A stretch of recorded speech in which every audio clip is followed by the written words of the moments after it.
Hello students, I am Kritika Pathak from Access Institute and today we are going to study the first topic of the unit ecology, that is organisms and populations. Before studying organisms and population, we should understand what ecology is.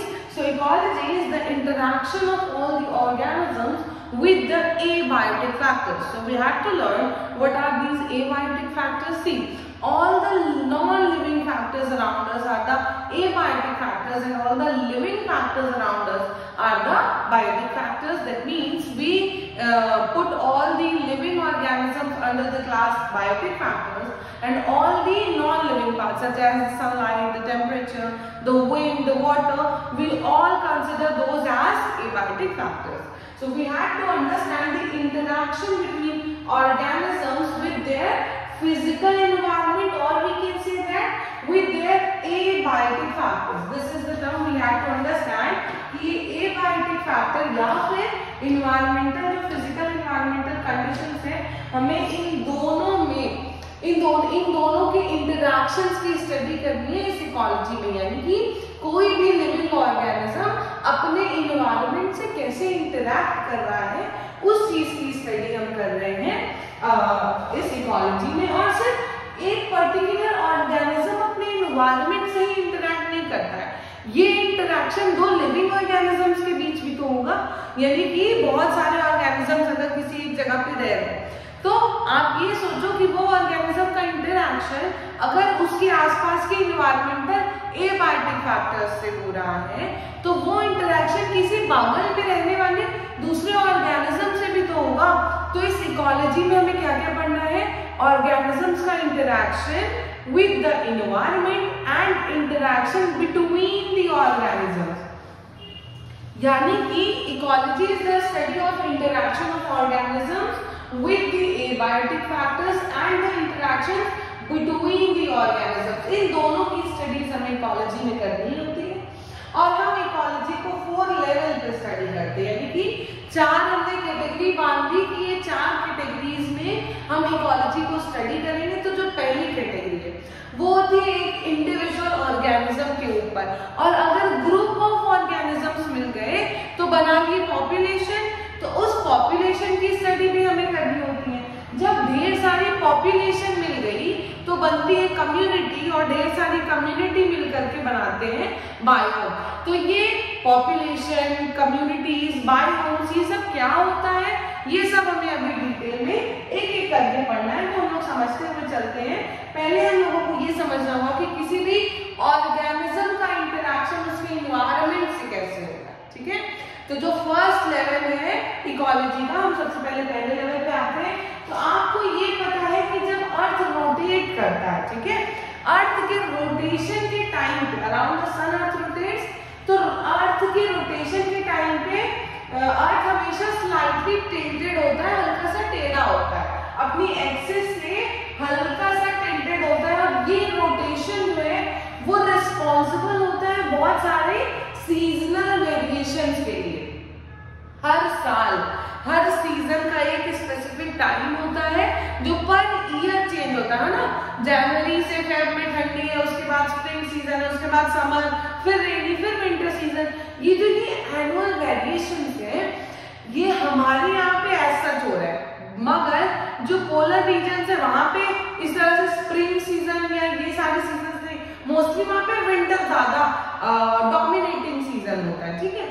तो लेकिन season क्या variation तो हो रहा है ना, इस rotation की वजह से सीजन का वेरिएशन हो रहा है। और ये वेरिएशन किस बात पे डिपेंड कर रहा है कि जो सनलाइट है वो किस इंटेंसिटी से किसी पर्टिकुलर रीजन में पड़ रही है। जिस इंटेंसिटी से वो सनलाइट उस पर्टिकुलर रीजन पे पड़ेगी उस बेसिस पे वहां का टेम्परेचर होगा। अगर बहुत ज्यादा सनलाइट पड़ रही है तो टेम्परेचर बहुत ज्यादा, अगर कम सनलाइट पड़ रही है तो टेम्परेचर ठंडा।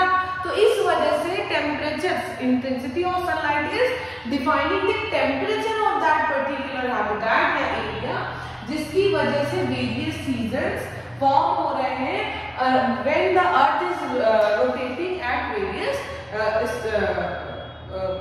रोटेशन। जो भी ये रोटेशन कर रहा होगा अर्थ, उस रोटेशन पे हर जगह पे अलग अलग सीजन होगा। जब वो सन के बहुत पास, जैसे ये वाला जो होगा, तो उस टाइम पे गर्मी का सीजन रहेगा, जब वो दूर रहेगा तो वहां पे देखो यहाँ पे विंटर सीजन रहेगा, तो इस हिसाब से रोटेशन के बेसिस पे सीजनल फ्लक्चुएशंस चल रहे होंगे।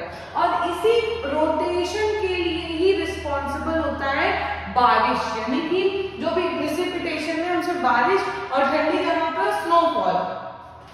तो ये जो ये प्रेसिपिटेशन है, ये प्रेसिपिटेशन जो है वो रिस्पॉन्सिबल होता है इस बारिश के लिए, या बहुत ठंडी जगहों पे वही कंडेंस्ड फॉर्म में बारिश होती है जिसे हम स्नोफॉल कह रहे होते हैं, that is also a type of precipitation.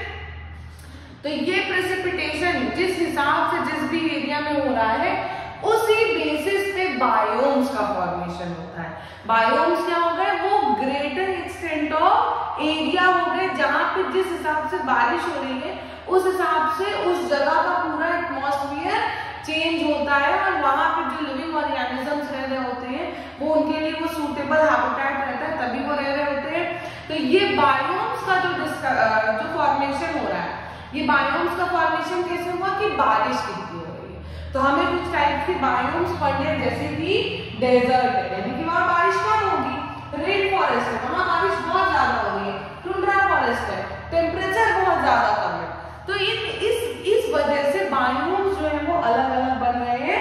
तो हमने दो चीज देख ली कि इन्वायरमेंट का जो ऑर्गेनिज्म पे रिलेशन है, जैसा इन्वायरमेंट रहेगा अगर वो ऑर्गेनिज्म वहां सर्वाइव करने की केपेबल है तो फिर वो वहां पे सर्वाइव करेगा, अदरवाइज वो किसी दूसरे हैबिटेट में रहेगा। ठीक है, तो ये और इन्वायरमेंट किस बेसिस पे चेंज हो रहा है, अर्थ के रोटेशन पे, और दूसरा मेन बेसिस क्या है कि वहां प्रेसिपिटेशन कितना हो रहा है। अब ये कुछ बायोम्स है जो हमें डिटेल में देखना है। देखो यहाँ पे जो ये ग्राफ दिया गया है बुक में, उस ग्राफ में एनुअल प्रेसिपिटेशन, इस ग्राफ से ही नीट में क्वेश्चन आया था, ये ग्राफ बना दिया था और यहाँ पे ABCD कर दिए थे।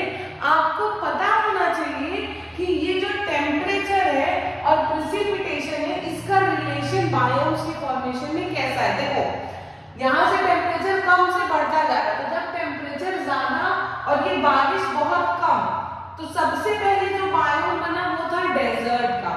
उसके बाद अगर बारिश थोड़ी और बढ़ी और टेम्परेचर अभी भी ज्यादा है तो ग्रासलैंड बढ़े, बारिश और बढ़ी तो टेम्परेट फॉरेस्ट, और सबसे ज्यादा बारिश होती है इस ट्रॉपिकल फॉरेस्ट में। ठीक है, अब टेम्परेचर कम कर दिया, टेम्परेचर कम कर दिए तो आर्कटिक और टुंड्रा फॉरेस्ट सबसे कम टेम्परेचर, और स्नोफॉल नॉर्मल हो रहा है तो स्नोफॉल यहाँ पर गया, उससे भी थोड़ा सा ज्यादा टेम्परेचर मगर स्नोफॉल अभी भी हो रहा है, तो ये रहा कोनिफेरस फॉरेस्ट, है ना। तो इस तरह से हमें ये पूरा का पूरा ग्राफ याद रहना है, क्योंकि यहाँ से क्वेश्चंस बहुत पूछे जाते हैं। अब उसके बाद हम बात करते हैं कि ये वेरिएशंस हो रहे हैं, ये वेरिएशंस किन किन बेसिस पे हो रहे हैं, हमें इन सारे वेरिएशंस को डिटेल में स्टडी करना है। ठीक है, तो जो पहला वेरिएशन हम पढ़ेंगे that will be temperature, then water, then light and soil.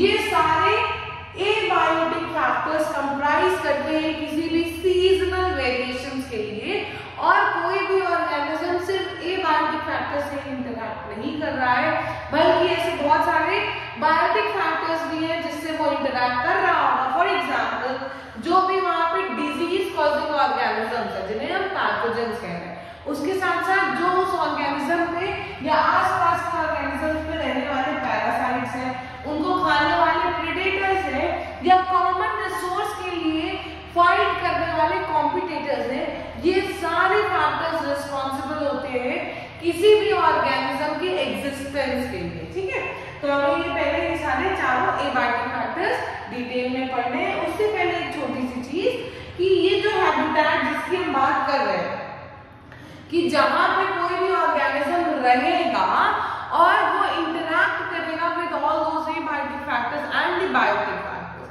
तो उस हैबिटेट और नीश में आपको डिफरेंस समझना है। नीश क्या हो गया, कोई भी ऑर्गेनिज्म है जब वो एक डिफाइंड जगह पे एक पर्टिकुलर स्पेसिफिक प्लेस पे रह रहा होगा और उस प्लेस पे वो टॉलरेट कर सकता है जितने भी वहां पे कंपटीशन होंगे, जो भी प्रेडेटर्स होंगे, उन सबको वो टॉलरेट कर रहा है और एक स्टेबलाइज्ड कंडीशन डेवलप कर रहा है अपने सर्वाइवल के लिए। जितने भी रिसोर्सेज हैं उनको यूटिलाइज एक्सिस्ट कर रहा है और उन सारे रिसोर्सेज को अच्छे से यूटिलाइज करके अपने लिविंग कंडीशंस को और ज्यादा बेटर कर रहा है, वो पर्टिकुलर जगह हो गया उसका नीश।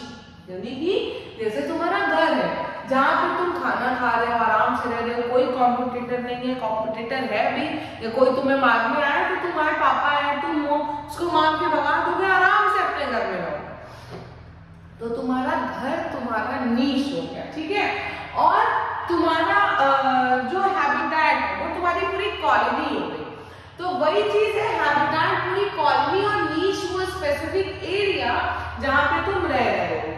तो लिखा हुआ है जैसे तुम जहाँ पे रहोगे, ये तो एक देखो इकोलॉजी में क्या है ना, इकोलॉजी में हम लोग कभी भी ह्यूमन बींग्स की बात नहीं करते क्योंकि हम ज्यादा डेवलप्ड है, तो हम अपने आप को छोड़ दें।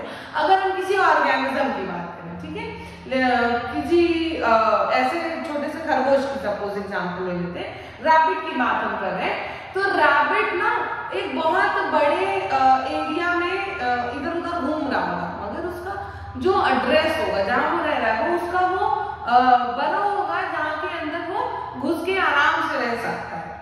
तो और वो वहां पे खाना खा रहा होगा, वहां पे रिप्रोडक्शन कर रहा होगा, तो वो एरिया जहाँ पे वो इंडिपेंडेंटली सारा काम कर सकता है, वो काम करने की जो कैपेसिटी उसको मिल रही है वो उसका नीश है। और हैबिटेट क्या है, वो पूरा एरिया जहाँ पे वो इधर उधर घूम रहा है।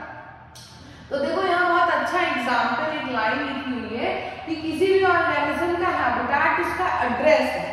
जैसे कि सपोज एक पेड़ है, ठीक है, इस पेड़ की सबसे ऊपर वाली डाल पे वल्चर रहता है, उसके नीचे जो है वो फ्रूट ईटिंग बर्ड्स रहती है, उसके नीचे में insectivorous plants eating insectivorous birds रहते हैं, और यहाँ पे जो बर्ड्स हैं वो ग्रास के छोटे छोटे इंसेक्ट्स को खा रहे हैं।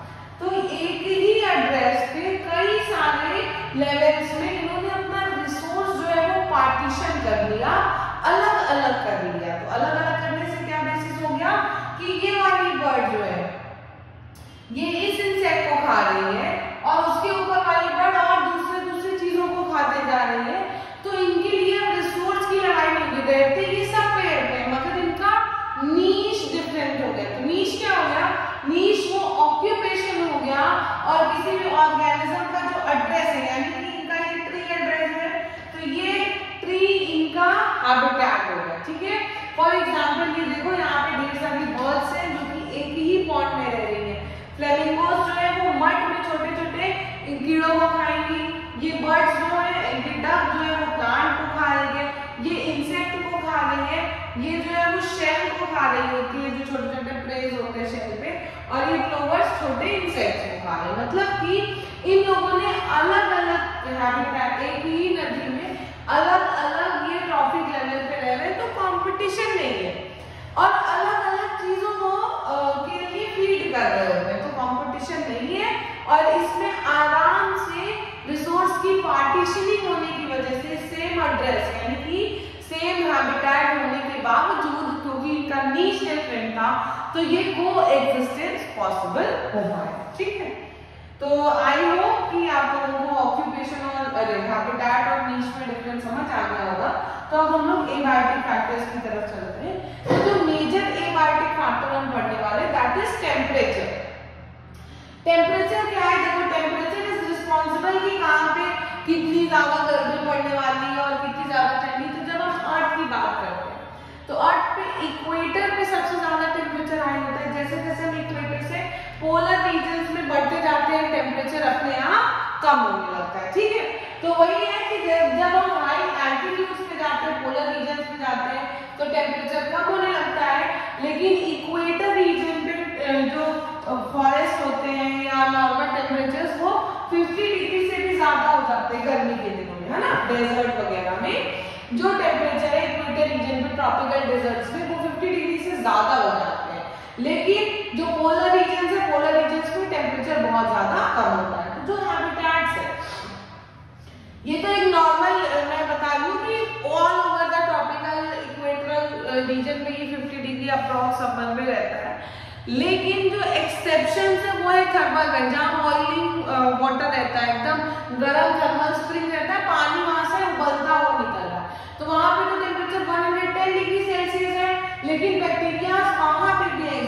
पा रहे हैं, ठीक है। तो ये जो ये टेम्परेचर है वो 100 डिग्री से ज्यादा अप्रोक्सीमेटली 110 डिग्री तक उस थर्मल रेंज में टेम्परेचर होता है। तो ये टेम्परेचर का जो फ्लक्चुएशन है, ये टेम्परेचर का फ्लक्चुएशन रिस्पॉन्सिबल होता है बहुत सारे ऑर्गेनिजम्स के डिस्ट्रीब्यूशन के लिए। वो ऑर्गेनिजम्स का डिस्ट्रीब्यूशन कैसे होगा ये देखो।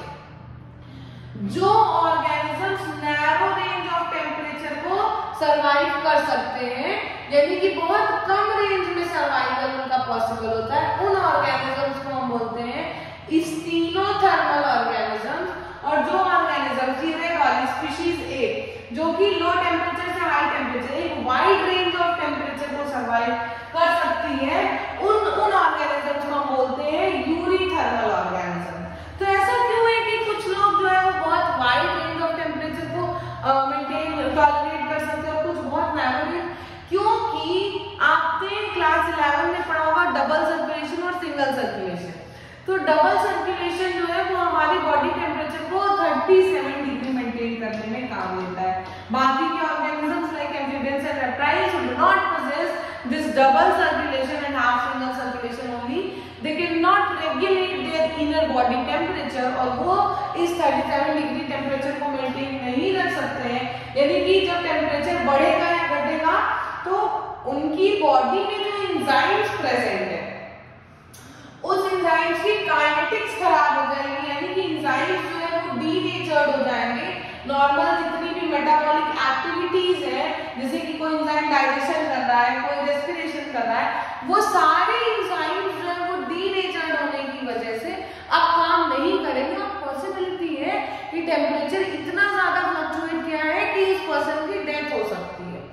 तो इसीलिए हम उन्हें बोल रहे हैं वो एक वाइड रेंज ऑफ टेम्परेचर को सर्वाइव नहीं कर सकते। ऐसे एनिमल्स को, ऐसे ऑर्गेनिजम्स को हम बोल रहे हैं स्टीनोथर्मल ऑर्गेनिज्म। तो ये जो ये थर्मल टॉलरेंस का लेवल है ये डिफरेंट होता है ना, हर ऑर्गेनिजम्स हर स्पीशीज में ये डिफरेंट होता है according to their geographical distribution. यानी कि जो अब डेजर्ट में तो वही रहेगा ना, जो टेम्परेचर ज्यादा है तो उसको टॉलरेट कर पाए। डेजर्ट में कोई कम टेम्परेचर वाला ऑर्गेनिज्म नहीं रहेगा। तो हम कह रहे हैं कि हमें ये ज्योग्राफिकल डिस्ट्रीब्यूशन कौन सी ज्योग्राफी में रह रहा है वो इसी बेसिस पे है कि वो कितना टेम्परेचर टॉलरेट कर सकता है। और ये टेम्परेचर के टॉलरेंस का लेवल भी अलग अलग होता है अलग अलग ऑर्गेनिजम्स में। अब हम नेक्स्ट बात करते हैं वाटर, ठीक है। वाटर क्या है? Is essential part of life, जिसके बिना लाइफ पॉसिबल नहीं है। Water is responsible for productivity and distribution of plant. ये सारी बेसिक चीजें हमें पता है, लेकिन जैसे वाटर हमें टेम्परेचर का वो पढ़ा, वैसे ही हमें वाटर का भी डिस्ट्रीब्यूशन पढ़ना है। पानी कम रहने पे भी जो ऑर्गेनिज्म सर्वाइव कर ले उनको हम बोलेंगे यूरीएलाइन, जो कि वाइड रेंज ऑफ वाटर के रेंजेस को, अब उसमें वाइड रेंज में क्या क्या कंसीडर करेंगे, वाटर का केमिकल कॉम्पोजिशन कैसा है, वाटर का पीएच कितना है। तो जो पीएच यानी कि जो स्ट्रांगली सॉल्टेड वाटर पे बहुत ज्यादा कम सॉल्ट पे भी सर्वाइव कर जाए, हाईली कंसंट्रेटेड वाटर है तो भी सर्वाइव कर जाए, उसको हम बोलेंगे यूरीएलाइन एनिमल्स। और जो बहुत ही कम सॉल्ट के कंसंट्रेशन पे या कम रेंज ऑफ सॉल्ट के कंसंट्रेशन पे सर्वाइव कर रहे हैं उन्हें हम बोलेंगे स्टीनोहलाइन ऑर्गेनिजम्स। देखो लिखा हुआ है कि अगर सॉल्ट का कंसंट्रेशन हम मेजर करें एज सैलिनिटी इन पार्ट्स पर 1000 तो इनलैंड वाटर्स में 30 to 35 सी में और हाइपरसैलाइन में मोर देन 100 होता है। तो जो यूरीएलाइंस हैं वो इन सैलिनिटीज को टॉलरेट कर लेंगे, स्टीनोहलाइंस टॉलरेट नहीं कर पाएंगे।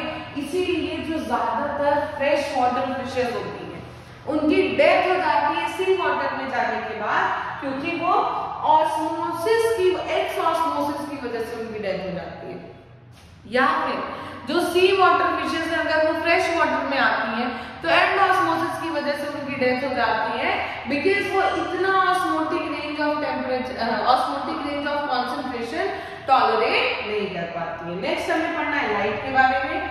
Light is another impacting factor, that is very important factor, क्योंकि यही लाइट, सनलाइट एक अल्टीमेट सोर्स है जिसकी वजह से एनर्जी जो है वो ट्रांसफर हो रही है from plants to the upper tropic level जो हम लोग प्लांट्स को खा रहे हैं उस तरह से एनर्जी जो है वो ट्रांसफर हो रही है। प्लांट्स फोटोसिंथेसिस के थ्रू इस एनर्जी को फिक्स कर रहे हैं, खाना बनाते हैं और वही खाना और ट्रीज जो है वो हम उसको खा रहे हैं तो हमें न्यूट्रिशन मिल रहा है। या कोई ऑर्गेनिज्म उन प्लांट्स को खाया, हमने उस एनिमल को खा लिया तो भी हमें न्यूट्रिशन मिल रहा है, क्योंकि ये सनलाइट की एनर्जी जो है वो ट्रांसफर हो रही है from one trophic level to another trophic level.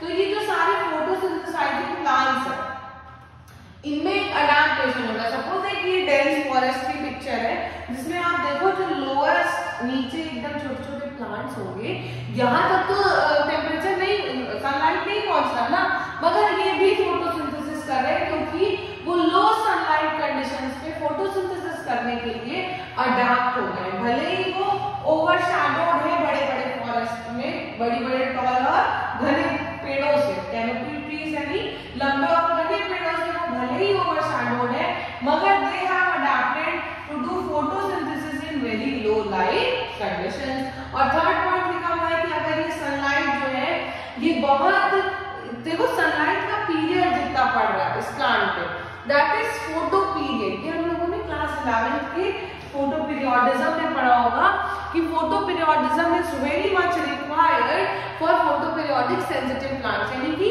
कोई प्लांट्स अगर उसमें फ्लावरिंग होनी है तो कितने अमाउंट में लाइट, कितने देर तक, कितने ड्यूरेशन ऑफ लाइट ये इस प्लांट में पड़ रहा है, that was responsible for flowering of a plant. तो यही लिखा हुआ है कि फोटो पीरियोडिज्म जो है वो फ्लावरिंग के लिए रिस्पांसिबल होता है इन स्पेसिफिक प्लांट्स। अब लाइट की एक और कंडीशन, अभी तक हम फॉरेस्ट की बात कर रहे थे, अब हम सी के अंदर की बात कर लेते हैं। तो ऐसे बहुत सारे एनिमल्स हैं जो कि इस लाइट इंटेंसिटी की वजह से, इस फोटो पीरियड की वजह से, अच्छा अभी जंगल की बात हो रही है, इस फोटो पीरियोडिज्म की वजह से उनका रिप्रोडक्टिव साइकिल जो है, फोरेजिंग का मतलब होता है वो जो खाना खा रहे होते हैं, खाने के लिए जो हंटिंग होती है ना उसको हम लोग फोरेजिंग कह रहे होते हैं, और उनका माइग्रेशन, ये सब सनलाइट पे डिपेंड होता है। Because sunlight is ultimately what, distribution of temperature. अगर धूप कम है, जैसे ये साइबेरियन बर्ड्स हैं, ये माइग्रेट करके यहाँ पे आ जाती है ठंडी के दिनों में, तो वो इसलिए ना क्योंकि अभी जो टेम्परेचर है वो हमारे यहाँ कम है और उनके हैबिटेट में ज्यादा हो गया है, तो वो ठंडी के सीजन्स में माइग्रेट करके यहाँ पे आ जा रही है। तो this is occurring because of the fluctuation in sunlight intensity. फिर लिखा हुआ है कि जो लैंड पे सनलाइट की अवेलेबिलिटी है, that is because sun is the source of sunlight and temperature both. और ओशंस में अगर हम बहुत अंदर बात करें तो 500 मीटर के नीचे ओशन जो है वो पूरा का पूरा डार्क है, और वहां पे तो पता भी नहीं है कि अर्थ के ऊपर जो है वो एक ऐसा सोर्स ऑफ एनर्जी है जो सन है, तो वहां पे कैसे जो है एनर्जी का डिस्ट्रीब्यूशन हो रहा है। ये various spectra of sun rays होती हैं जो कि डीप डाउन सी पेनिट्रेट करती हैं, and that is responsible for the distribution of light और transfer of energy from one trophic level to another trophic level. लिखा हुआ है कि कौन से स्पेक्ट्रल क्वालिटी में सोलर रेडिएशन आ रहे हैं, दैट इज आल्सो रिस्पांसिबल। ये भी हमने क्लास 11 में पढ़ा है कि जो सनलाइट है वो मैक्सिमम फोटोसिंथेसिस प्लांट्स तब करते हैं जब उन्हें ब्लू और रेड रीजन में लाइट मिल रही होती है ना, तो इसीलिए लिखा हुआ है कि किस क्वालिटी के सोलर रेडिएशन आ रहे हैं, that is also responsible. Because ये आप देख सकते हो अगर यूवी कंपोनेंट अगर सन रेज का आएगा तो बहुत ज्यादा हार्मफुल होगा ऑर्गेनिजम्स के लिए, और आपको पता होगा यूवी रेज के आने की वजह से बहुत ज्यादा कैंसर कंडीशन डेवलप होती है। और विजिबल रेंज में सारे लेवल्स पे क्या कहते हैं, जैसे कि सपोज ग्रीन लाइट है, येलो लाइट है, ये deep down the sea penetrate नहीं कर पाती है। हमारे विजिबल रेंज के कुछ ही कलर्स होते हैं जो कि बहुत ज्यादा deep down the earth penetrate कर पाते हैं, and blue and red are those regions of the sunlight. अब हमें नेक्स्ट क्या पढ़ना है, सॉइल पढ़ना है। सॉइल भी एक एबायोटिक फैक्टर है that is responsible for various natural climatic purposes.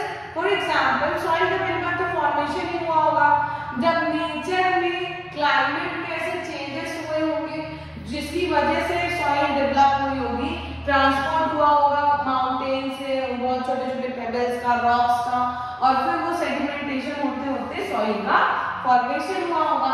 तो ये जो ये सॉइल का फॉर्मेशन है, इसमें कई सारे फैक्टर्स होंगे ना, डिपेंडिंग कि वो कौन से माउंटेन से वो सॉइल निकला है, तो उसका कॉम्पोजिशन डिफरेंट होगा, उसके ग्रेन साइज अलग अलग होंगे, वो जिस हिसाब से वाटर होल्ड करता होगा, वो वाटर होल्डिंग कैपेसिटी किसी में ज्यादा किसी में कम।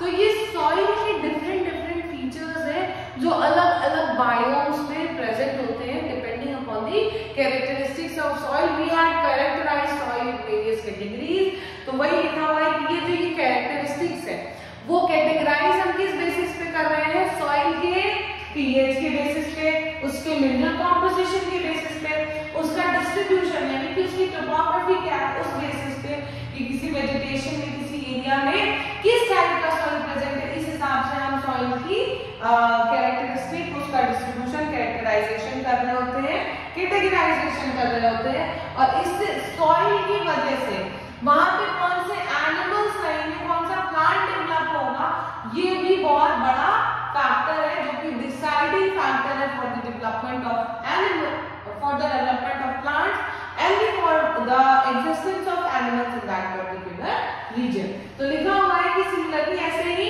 एक्वाटिक एनवायरनमेंट में जो सेडिमेंट्री बेंथिक जोन है, बेंथिक जोन क्या होता है, पॉन्ड की वो एकदम नीचे वाली जोन जो कि सॉइल कंटेन करती है, उस जोन को हम बेंथिक जोन कह रहे होते हैं।